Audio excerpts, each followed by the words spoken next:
네, 여러분 안녕하세요. 부영무제TV의 형 김창경, 동생 전승배입니다. 오늘은 새로운 부동산 정책이 나왔다 그래서 영상을 좀 촬영을 하게 되었습니다. 정책이라기보다는 어떻게 보면 호재라고 좀 볼 수 있죠. 강남구 쪽에 뭐 개발이 된다 뭐 이런 호재가 좀 많이 있긴 하지만 완화가 된다는 호재가 많이 없었는데 가로수길 쪽으로 완화가 되는 그런 내용이 나와서 한번 설명을 드리려고 합니다. 네, 이번 공고는 이제 2024년 12월 6일에 나왔죠. 내용은 코로나19 및 젠트리피케이션 등으로 침체된 가로수길의 기형적 인면 형태를 개선하고 창의적인 인면 계획을 유도하여 가로 경관 향상을 통한 가로 활성화를 위해 건축법과 시행 규칙에 따라 아래와 같이 특별 가로구역을 지정하며 라고 나와 있죠. 네네. 이해가 안 되게끔 이렇게 항상 써놓기는 하는데 일주권 사선을 이제 완화, 배제한다는 내용입니다. 이게 좀 별게 아닌 것 같긴 한데 전국 최초로 일조권에 대한 완화를 나온 거예요. 부동산 1번지인 강남구에서 무언가 회복을 위해서 움직임을 보여주고 싶은데 그중에 가장 안 좋아졌다라고 생각되는 곳이 가로수길이었던 것 같아요. 네네. 가로수길의 그 공실률을 보자면 작년에 36%였고 지금이 거의 40%에 육박할 정도로 거의 한 반은 다 비어있다라고 보시면 될 것 같아요. 그래서 요새 좀 가로수길이 많이 안 좋아졌다 보니까 거기 좀 살리기 위해서 좀 이런 정책이 나오지 않았나라고 생각돼요. 네, 공고기간은 12월 6일부터 다음 달 1월 5일까지 30일간 공고를 하고 있는 거고요. 네, 이때 열람을 할 수 있습니다. 그리고 뭐 시행하는 거는 그냥 이미 시행됐다라고 인식을 하시면 되니까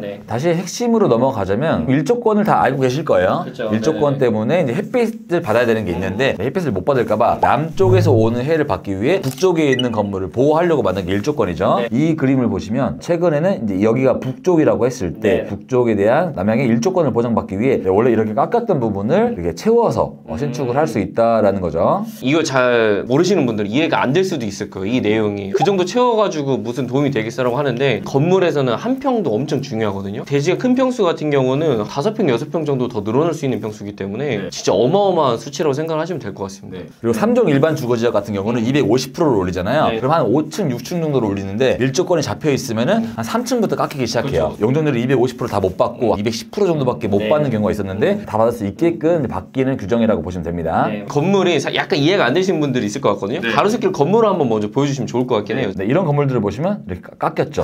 이쪽이 북쪽이에요.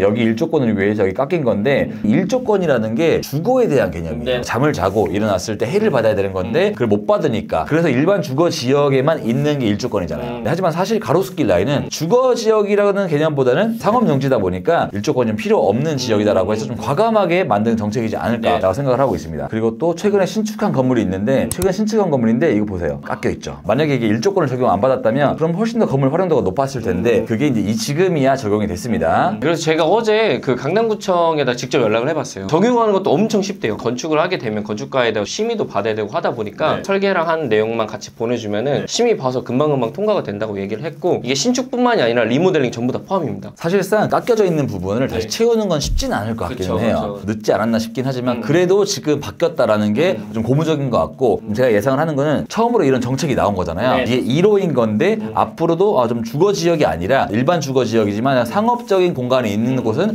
이게 많이 적용이 됐으면 어떨까? 앞으로 로데오도 그렇고 뭐 청담 라인도 그렇고 적용이 되면 좀 좋을 것 같은 지역이 있는데 거기도 나중에 완화가 됐으면 하는 바람이 있긴 하죠. 다만 저는 좀 아쉬운 거는 가로수길의 현재 이 침체된 내용이 해결이 가능한가에 대한 거는 좀 의문이에요. 가로수길이 좀 상권이 안 좋게 된 거는 제일 큰 거는 물론 이제 젠트리피케이션이라고 저는 생각을 하거든요. 임대료가 너무 비싸요. 그렇다 해서 이제 건물주분들이 임대료를 좀 뭐 기가 막히게 낮췄냐? 사실 그것도 아니거든요. 아직도 평당 100만 원 받는 임차도 아직도 있더라고요. 보통 임대료를 산정을 하거나 임대를 구하고 있는 것도 내용을 보면은 거의 뭐 기본이 4천입니다. 1억도 내는 곳도 있어가지고 저는 그게 가장 큰 문제이지 않을까라는 좀 생각을 했었거든요. 저도 마찬가지로 상권 활성화를 위해서 이걸 바꿔주는 거잖아요. 수혜를 보는 사람들은 이제 소유주지 않을까. 또 이걸 여기다 개발을 하려고 하는 투자자이지 않을까 싶긴 한데 그래서 여기가 땅값이 올라가지 않을까라고 걱정을 하는 거죠. 그럼 땅값만 올라가고 막상 이게 일조권을 적용을 완화를 받는다고 해서 임대료가 늘어나나? 상권이 살아나나? 그러진 않을 것 같아요. 그러면 땅값은 올라가되 임대료는 정체가 되어 있다고 하면 오히려 임대료와 땅값의 괴리감만 더 커지지 않을까라는 그런 우려가 있긴 하죠. 이 정책이 나왔을 때 정말 수혜다라고 생각했던 지역은 그 신사역과 좀 가까운 세로숲길이었어요.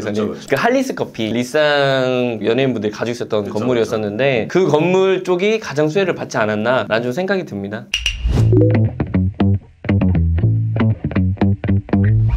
그래서 이제 이런 내용을 아시면 좀 투자를 하시는 입장에서도 여기를 신축을 했을 때 이득을 볼 수 있다는 걸 아시면 도움이 될 것 같아서 가지고 와봤습니다.